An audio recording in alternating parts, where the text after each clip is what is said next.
They bring him there. He said, hey, you know what? That's not the guy.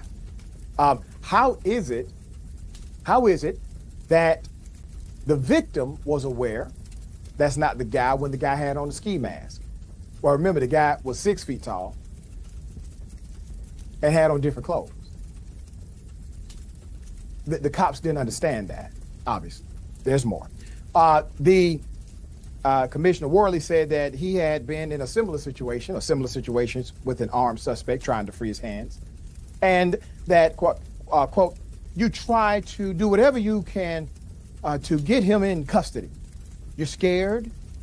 You're fighting for your life because you don't know what he's going to do. Joyner was charged with handgun possession or possessing a loaded handgun, and drug possession. He spent 54 days in jail and missed reporting to a new job during that time. 54 days in jail for something he didn't do. And he was supposed to report to a gig, to a job, to earn some money, to take care of himself, to continue to be productive, to continue to grow. And, oh Lord. Lord have mercy. All of the charges were dismissed in July for further investigation by the Baltimore State Attorney's Office. The officer's conduct in the incident was under investigation by the Baltimore police. Spokeswoman Lindsay Eldridge said at the time of the video's release in July, noting that one of the officers involved, they have already been suspended.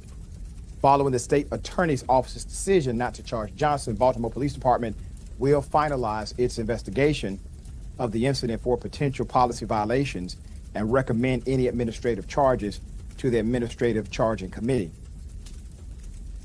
Suspended. And I guarantee you it's fucking with pay. I guarantee you it's with pay.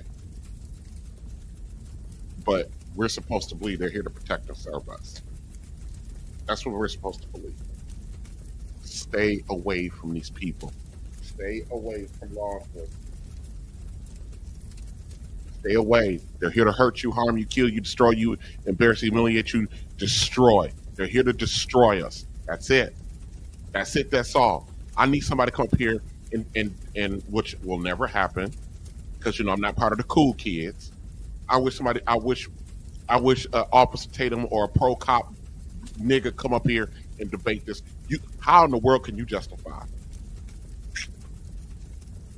Excuse me. You know, research consistently shows that policing in their perspective with people of color is all about their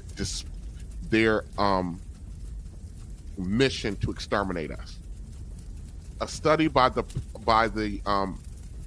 proceedings of National Academy of Science found that police officers are quicker to use deadly force against black people than anybody else. And another study by the American Psychological Association found that black boys as young as 10 are often seen as older Tamir Rice. Tamir Rice. Because the cop thought the cop that murdered Tamir Rice said that, you know, I thought he was an adult, a 10-year-old boy. And none of us are safe. Not even a kid. Not even a 10-year-old kid is safe from being exterminated by the police. You know, this bias isn't just isn't just in the moment. It's embedded in their culture. It's embedded in their policies. It's embedded in who they are as people. They lack the ability to be higher conscious thinking human beings.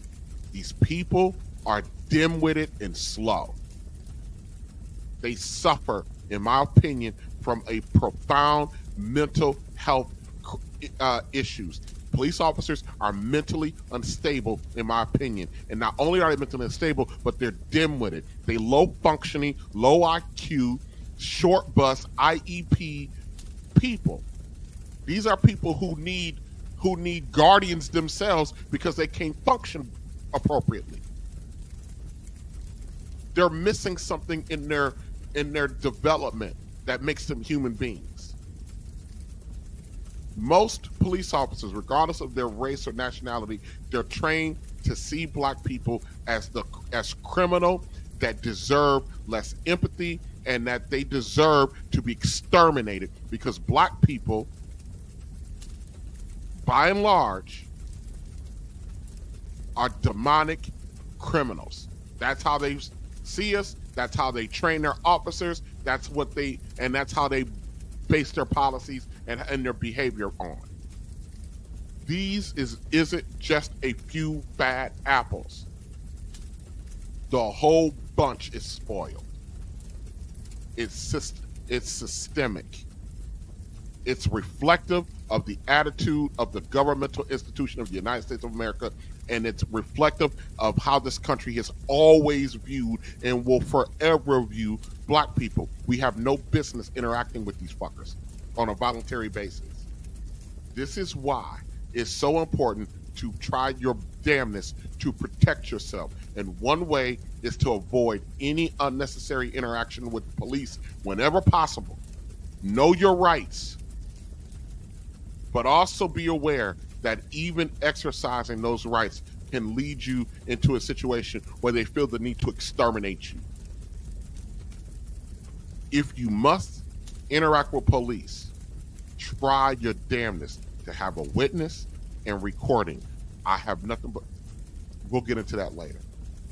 But above all else, prioritize your safety and your well-being. The humiliation that you may suffer at the hands of these motherfuckers, they're not worth your life.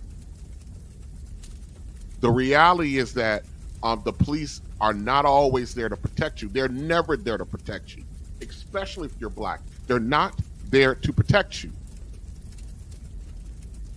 The risk of interacting with law enforcement, the risk is just too damn high, and the consequences can be deadly, and they often are.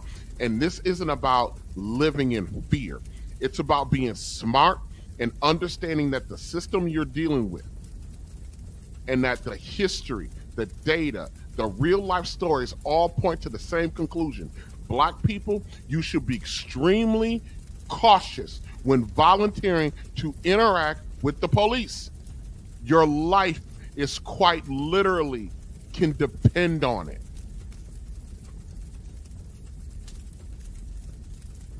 Everything points to the same conclusion.